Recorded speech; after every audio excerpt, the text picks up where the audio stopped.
दोस्तों हम दलहनी फसलों पर चर्चा कर रहे थे, जिसमें हमने अच्छे से एक्सप्लेन करके आपको समझा दिया था कि सोयाबीन की खेती क्या होता है, क्या है, कैसे है, क्या है इसके डिजीज़, इसके वैरायटियाँ, जो भी मोस्ट इंपॉर्टेंट क्वेश्चन होते हैं हमने आपको करा दिया था। आज की इस वीडियो में हम आपको बताएंगे कि अरहर की जो खेती होती है वह किस प्रकार से की जाती है, क्या होता है। चलिए आज का वीडियो शुरू करते हैं। दोस्तों चलिए शुरू करते हैं। दोस्तों शुरू करने से पहले हम आपको बता दें, हम सभी यानी एग्रीकल्चर में जितने भी क्रॉप होते हैं उनके ऊपर धीरे धीरे करके वीडियो बना रहे हैं, तो उनके प्लेलिस्ट का लिंक डिस्क्रिप्शन में या आई बटन पे आपको मिल जाएगा। आप वहाँ से क्लिक करके सभी क्रॉप को देख सकते हैं और मोस्ट इंपॉर्टेंट क्वेश्चन को समझ सकते हैं। और दोस्तों अपने दोस्तों के साथ भी इस वीडियो को शेयर कीजिए, जिससे उन्हें भी लाभ प्राप्त हो। तो चलिए शुरू करते हैं। तो अब बात करते हैं अरहर। तो सबसे पहले पूछेगा कि अरहर का जो बॉटेनिकल नेम है, यानी उसका बॉटेनिकल नेम क्या होता है, तो केजानस केजान होता है। उसके बाद आते हैं, जो एक क्वेश्चन बनता है कि जो अरहर होता है इसे रेड ग्राम या तूर भी कहते हैं। अब हम आपको पहले ही बताएं कि जितने भी आपके दलहनी कुल की फसलें हैं वह लेगुमिनेसी में आती हैं, तो आप उसे पढ़ लीजिएगा। उसके बाद आगे है कि दाल वाली फसलों में सर्वाधिक सूखा सहन करने की क्षमता होती है। आप लोगों ने देखा होगा गांव में, अगर आप लोग गांव से बिलोंग करते होंगे तो मटर का पौधा खेत में लगा दिए या उसे ब्रॉडकास्टिंग मेथड या छिटकवा विधि से बुआई कर दिए, उसके बाद उसमें एक सिंचाई कर दिए, बस काम खत्म। यानी वही कह रहा है कि इसमें कम से कम सिंचाई की आवश्यकता होती है। दाल वाली फसलों में सर्वाधिक सूखा, यानी सिंचाई कम किया जाएगा तो सूखा होगा, और वह सूखा सहन भी करता है। तो वही चीज़ कह रहा है कि दाल वाली फसलों में सर्वाधिक सूखा सहन करने की क्षमता होती है। बात करें इसके उत्पत्ति स्थान की, तो इसका जो उत्पत्ति स्थान हुआ अफ्रीका है। उसके बाद क्या कह रहा है कि सस्य फसलों में, यानी कह रहा है सस्य फसलों यानी एग्रोनॉमी क्रॉप में अरहर सबसे लंबी अवधि की है। यानी जो लॉन्ग डे में है, यानी हमारा जो एग्रोनॉमी में जितने भी क्रॉप आते हैं उनमें जो आपका अरहर है वह सबसे लॉन्ग डे है, यानी सबसे लंबी अवधि की फसल है।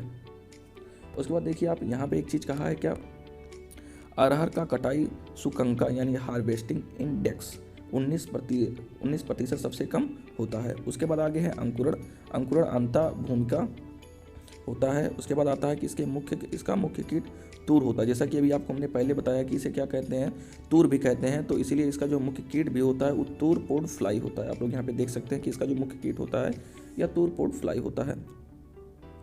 और सबसे ज़्यादा जो पूछा जाता है कि अरहर का सबसे मुख्य कीट तूर पोड फ्लाई हो गया, इसका जो मुख्य कीट है वह तूर पोड फ्लाई हो गया। और कहा था कि इसकी जो मुख्य बीमारी है वह स्टारलिटी मोजेक है, जो कि किसके द्वारा फैलती है, वायरस द्वारा फैलती है।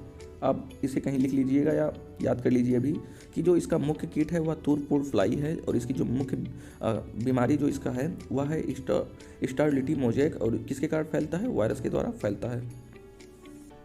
उसके बाद आगे बढ़ते हैं। इसका जो वर्गीकरण है इसे 2 भागों में वर्गीकृत किया गया है, आप लोग यहाँ पे देख सकते हैं।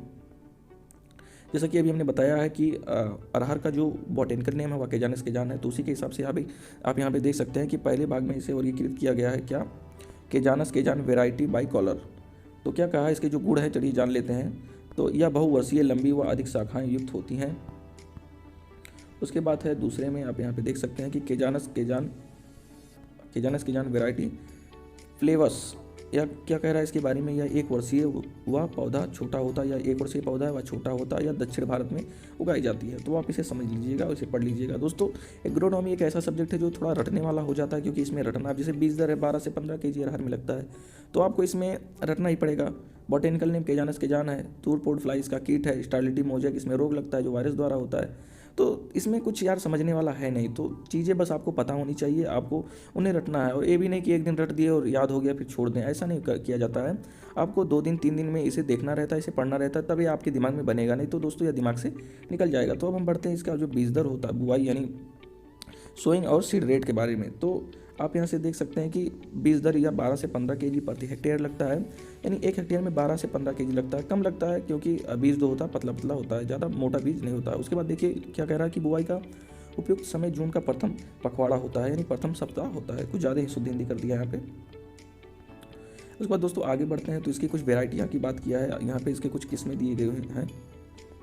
तो किस्मों में क्या है कि UP-AS 120, और इसके जो गुण दिए हैं यहाँ पे बताए हुए हैं कि यह किस्म 120 से 125 दिन में पककर तैयार हो जाती है। यानी UP-AS किस्म जो है पेपर में दोस्तों आपको इसे देगा कि वह कौन सी किस्म है जो 120 से 125 दिन में पककर तैयार हो जाती है, तो UP-AS, ठीक है। उसके बाद नीचे देखिए आपको दिया है कि प्रभात या जल्दी पकने वाली किस्म है जो 110 से 120 दिन में पककर तैयार हो जाती है। उसके बाद क्या कहा कि ICPH 8 या अरहर का प्रथम हाइब्रिड किस्म है, ठीक है, तो आप इसे याद कर लीजिएगा। उसके बाद कुछ अन्य दोस्तों इस PDF में केवल उन्हीं किस्मों को डाला गया है जो इम्पॉर्टेंट हैं। आपको पता होगा कि एक एक फसल के हज़ारों किस्में विकसित कर दी गई हैं। हाइब्रिडाइजेशन के द्वारा एक एक फसलों के हज़ारों हज़ारों किस्में निकाली जा चुकी हैं। तो दोस्तों सबको तो याद रखना इम्पॉसिबल है, बट आप उनको याद रखिए जो इससे आपके क्वेश्चन, आपके एग्जाम में इंपॉर्टेंट क्वेश्चन बन सकते हैं, आ सकते हैं, और अगर आपसे कोई पूछे तो आप उसे बता सकते हैं। उसके बाद यहाँ आप देख सकते हैं कि मध्यम अवधि की किस्में जो होती हैं वह है मुक्ता एवं अन्य किस्में हैं। इसमें देखिए क्या कह रहा है कि इसके कुछ गुण जान लीजिए कि यह किस्म उक्टा रोग से प्रतिरोधी होता है और शारदा बसंत पारस अन्य किस्में जो हैं। उसके बाद कुछ उसी प्रकार से दीर्घ अवधि वाली किस्में आप इन्हें पढ़ लीजिएगा। सो दोस्तों यही था अरहर की खेती का वीडियो, और इसके बाद हम पढ़ेंगे अपने नेक्स्ट वीडियो में किसी और दलहनी फसल के बारे में।